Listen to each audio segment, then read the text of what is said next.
नमस्कार. 8:30च्या बातमीपत्रात मी मंजिरी मराठे आपलं स्वागत करते. सुरुवातीला एक नजर ठळक बातम्यांवर.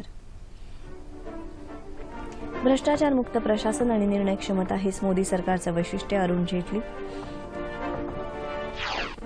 जयललिता आज घेणार तामिळनाडूच्या मुख्यमंत्रीपदाची शपथ.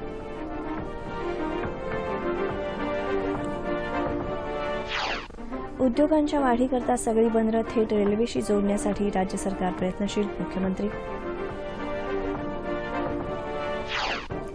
आणि दोहा आंतरराष्ट्रीय मुष्टियुद्ध स्पर्धेत 5 भारतीय मुष्टियोद्धे अंतिम फेरीत दाखल.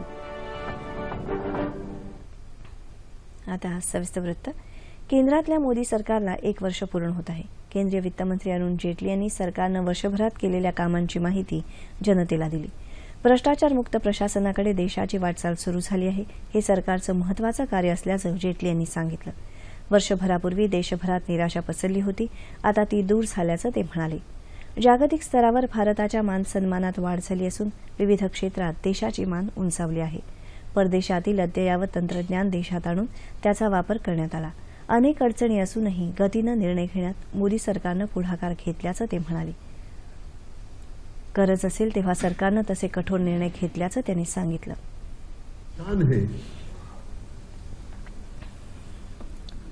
वो स्वाभाविक इसके आलोचक भी है, लेकिन देश का भी आज मिजाज है कि ये देश धीमी गति को स्वीकार करने को तैयार नहीं है.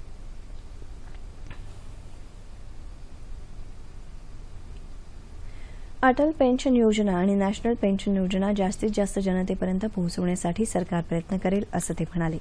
सेवा वस्तुकर आणि भूसंपादन विधेयकाबाबत सरकार कटिबद्ध असल्याचं त्यांनी सांगितलं. या सर्व निर्णयात मोदी सरकार देशाच्या सक्षमीकरणाकडे वाटचाल करत असल्याचं ते म्हणाले. ऑल इंडिया अण्णा डीएमके पक्षाच्या प्रमुख जयललिता आज 5व्यांदा तामिळनाडूच्या मुख्यमंत्रीपदाची शपथ घेणार आहेत. मुख्यमंत्री पन्नीरसेल्वम यांनी पदाचा राजीनामा राज्यपाल के रोसय्या यांच्याकडे सादर केला. त्यानंतर जयललिता यांची पक्षाच्या विधिमंडळ नेतेपदी एकमतानं निवड करण्यात आली. मद्रास विश्वविद्यापीठाच्या सभागृहात सकाळी 11 वाजता शपथविधी सोहळा होईल असं राजभवनातून सांगण्यात आलं आहे. जयललिता यांच्यासह आणखी 28 मंत्री ही शपथ घेणार आहेत. विधिमंडळ नेतेपदी निवड झाल्यावर जयललिता यांनी राज्यपालांची भेट घेऊन मंत्री आणि त्यांच्या खात्यांची यादी राज्यपालांना सादर केली. बेहिशेबी मालमत्ता प्रकरणातून निर्दोष मुक्तता झाल्यानंतर सुमारे 8 महिन्यांनी काल जयललिता जनतेसमोर आल्या तेव्हा त्यांना पाहण्यासाठी रस्त्याच्या दुतर्फा गर्दी झाली होती. केंद्रीय माहिती आयुक्त आणि केंद्रीय दक्षता आयुक्त या 2 महत्त्वाच्या पदांवरील प्रमुखांची नियुक्ती करण्यासंदर्भात पंतप्रधान नरेंद्र मोदी यांच्या नेतृत्वाखालील समितीची आज बैठक होणार आहे. पंतप्रधानांच्या निवासस्थानी होणाऱ्या या बैठकीला गृहमंत्री राजनाथ सिंग, वित्तमंत्री अरुण जेटली, लोकसभेतील विरोधी पक्षनेते मल्लिकार्जुन खरगे उपस्थित राहणार आहेत. केंद्रीय मुख्य माहिती आयुक्तपद गेल्या 9 महिन्यांपासून तर 3 माहिती आयुक्तपदं रिक्त आहेत. माहिती अधिकार कायद्यानुसार केंद्रीय माहिती आयुक्तालयात 1 प्रमुख आणि 10 आयुक्त असतात. केंद्रीय मुख्य दक्षता आयुक्तपद गेल्या 8 महिन्यांपासून रिक्त आहे.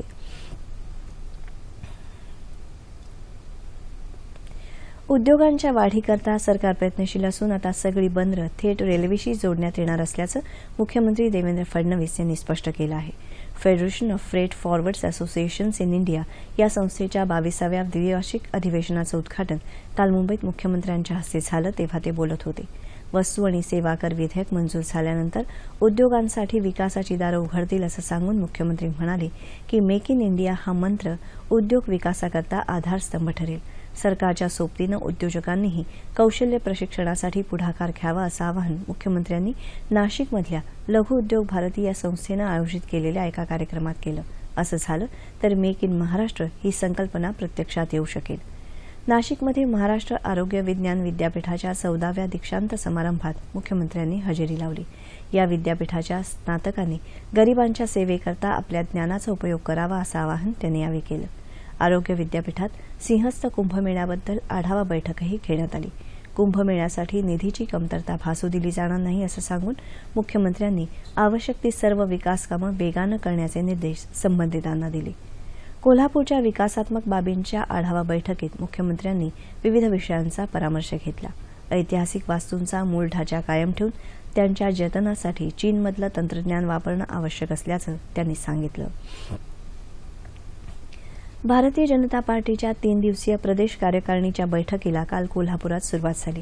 आज दुसऱ्या दिवशी सकाळी बिंदू चौकातून सगळे पदाधिकारी आणि मंत्री महालक्ष्मीच्या दर्शनासाठी जातील आणि मग SM लोहिया हायस्कूलच्या मैदानावर मुख्य कार्यक्रमाला सुरुवात होईल।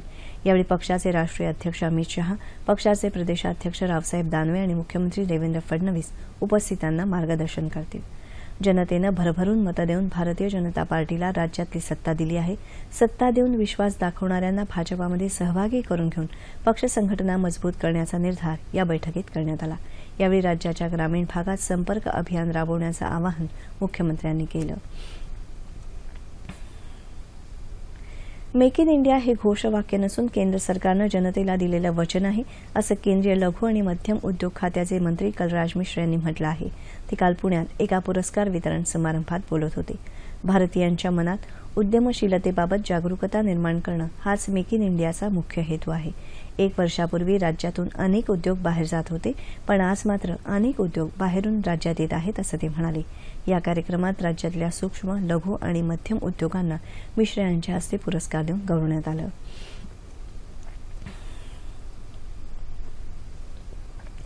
संयुक्त पुरोगामी आघाडीच्या काळात केंद्र सरकार आहे की नाही याबाबत लोकांच्या मनात शंका होती, पण मोदी सरकारनं गेल्या वर्षभरात उत्तम काम केल्याचं केंद्रीय अवजड उद्योग मंत्री अनंत गीते यांनी म्हटलं आहे। काल रत्नागिरीत कोकण कृषी विद्यापीठाच्या आंबा गुणवत्ता केंद्राच्या उद्घाटन प्रसंगी ते बोलत होते। वर्षभरात एकूण 32 उद्योगांपैकी 17 उद्योग आपण नफ्यात आणले आणि 4 उद्योग बंद करण्याचा निर्णय घेतल्याचं त्यांनी सांगितलं। पुढच्या वर्षात भंडारा आणि रत्नागिरी जिल्ह्यात 2 मोठे उद्योग नव्यानं उभारण्याचा निर्णयही घेतल्याचं त्यांनी सांगितलं। मुंबई गोवा राष्ट्रीय महामार्गावर टोल वसुली होणार असंही ते म्हणाले। कृषी विद्यापीठांमधलं संशोधन शेतकऱ्यांपर्यंत पोहोचवण्यासाठी राज्य सरकार प्रयत्नशील असल्याचं राज्याचे कृषी मंत्री एकनाथ खडसे यांनी या कार्यक्रमात स्पष्ट केलं। सरकार शेतकऱ्यांना प्रत्येक महत्त्वाच्या कामासाठी अनुदान देण्याच्या तयारीत असल्याचं ते म्हणाले। जैतापूरचा अणुऊर्जा प्रकल्प कोणत्याही परिस्थितीत पूर्ण होईलच, याबाबतचे जे मतभेद असतील ते सामोपचारानं मिटवले जातील, असं त्यांनी सांगितलं। कोकणातल्या पर्यटन विकासाकरता राज्य सरकारनं विविध खात्यांकडून 500 कोटी रुपयांची तरतूद केल्याचं अर्थ राज्यमंत्री दीपक केसरकर यांनी यावेळी सांगितलं। रत्नागिरी आणि सिंधुदुर्ग जिल्ह्यांसाठी 48 कोटी रुपयांची तरतूद करण्यात आल्याचं ते म्हणाले। यानंतरच्या बातम्या थोड्याच वेळात। केंद्रात झाला सत्ता बदल। पंतप्रधान नरेंद्र मोदींच्या नेतृत्वाखालील सरकारचं 1 वर्ष। गेल्या वर्षभरात नवीन कार्यक्रम, योजना, संकल्पना, सामाजिक आर्थिक क्षेत्रातल्या सुधारणा, शेजारी राष्ट्रांबरोबरचे संबंध, भारताकडे पाहण्याचा जगाचा दृष्टिकोन, या सर्व मुद्द्यांवर दृष्टिक्षेप टाकणारा विशेष कार्यक्रम 1 वर्ष सहर्ष। अवश्य पहा 26 आणि 27 मे रोजी रात्री 9 वाजता सह्याद्री वाहिनीवर। पाण्याचा ताळेबंद हा जलयुक्त शिवार योजनेचा आत्मा असून त्याअंतर्गत केवळ पिकांनाच पाणी देणं अभिप्रेत नसून त्यात अनेक गोष्टी समाविष्ट आहेत, असं राज्याचे कृषी आयुक्त विकास देशमुख यांनी म्हटलं आहे। काल अकोल्यात डॉ. पंजाबराव देशमुख कृषी विद्यापीठात खरीप हंगामपूर्व नियोजन आणि गुणनियंत्रण कामाचा विभागस्तरीय आढावा घेण्यासाठी झालेल्या बैठकीत ते बोलत होते। पाऊस उशिरा पडला तर उडीद आणि मूग हे पीक शेतकऱ्यांच्या हातातून जातं आणि तेव्हा सोयाबीनचा पेरा वाढतो, म्हणून बी बियाणांचं नियोजन कसं आहे हे सुद्धा कृषी आयुक्तांनी या बैठकीत जाणून घेतलं आणि संबंधितांना आवश्यक त्या सूचना केल्या।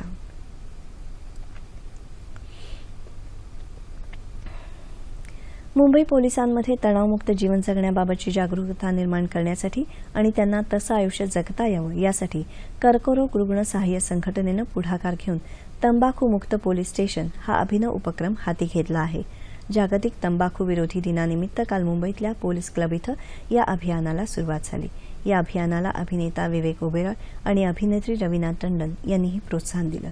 यावेळी मुंबई पोलीसचे माजी आयुक्त अरूप पटनाईक, सहायुक्त अतुलचंद्र कुलकर्णी उपस्थित होते। मुंबई पोलिसांमध्ये तंबाखू सेवनाचं मोठं प्रमाण असल्याचं यावेळी कर्करोग रुग्ण सहाय्य संघटनेतर्फे जारी करण्यात आलेल्या सर्वेक्षणात नमूद करण्यात आलं आहे।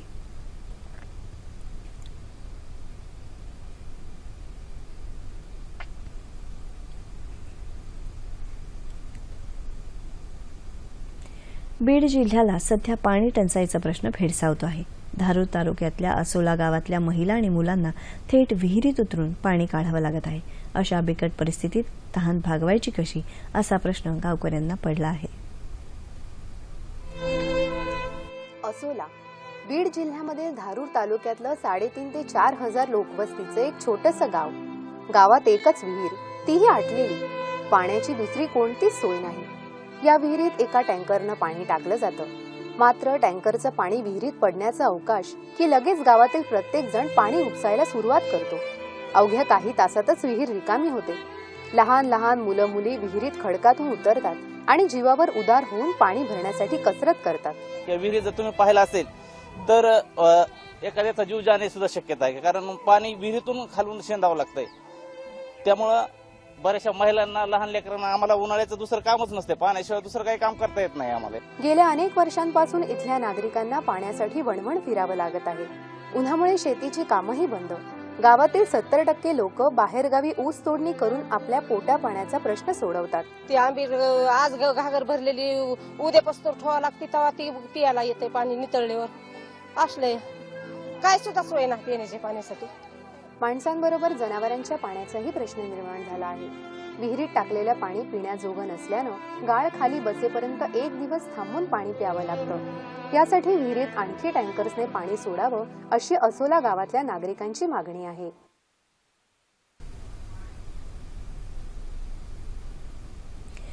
दोहा आंतरराष्ट्रीय मुष्टियुद्ध स्पर्धेतील सर्वोत्तम कामगिरीमध्ये सातत्य राखत 5 भारतीय मुष्टियोद्ध्यांनी स्पर्धेच्या अंतिम फेरीत धडक मारली आहे.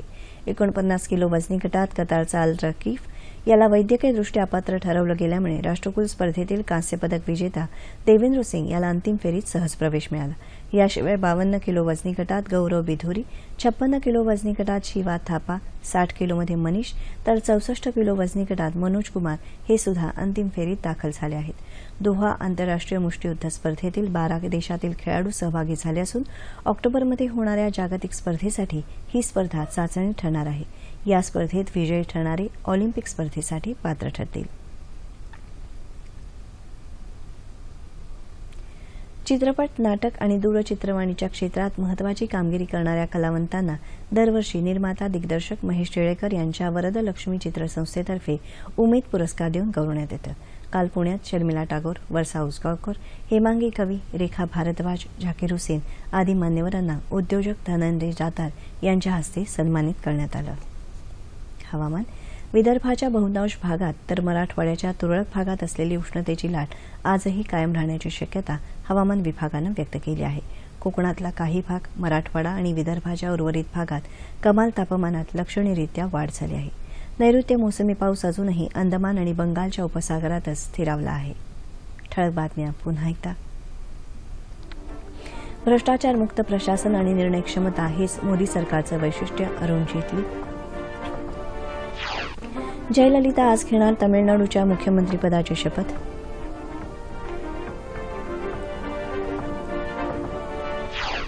उद्योगांच्या वाढीकरता सगळी बंदरं थेट रेल्वेशी जोडण्यासाठी राज्य सरकार प्रयत्नशील, मुख्यमंत्री. आणि दोहा आंतरराष्ट्रीय मुष्टियुद्ध स्पर्धेत 5 भारतीय मुष्टियोद्धे अंतिम फेरीत दाखल. याबरोबरच हे बातमीपत्र संपलं. पुन्हा भेटूया दुपारी 2:30 वाजता सह्याद्री वाहिनीवर. नमस्कार.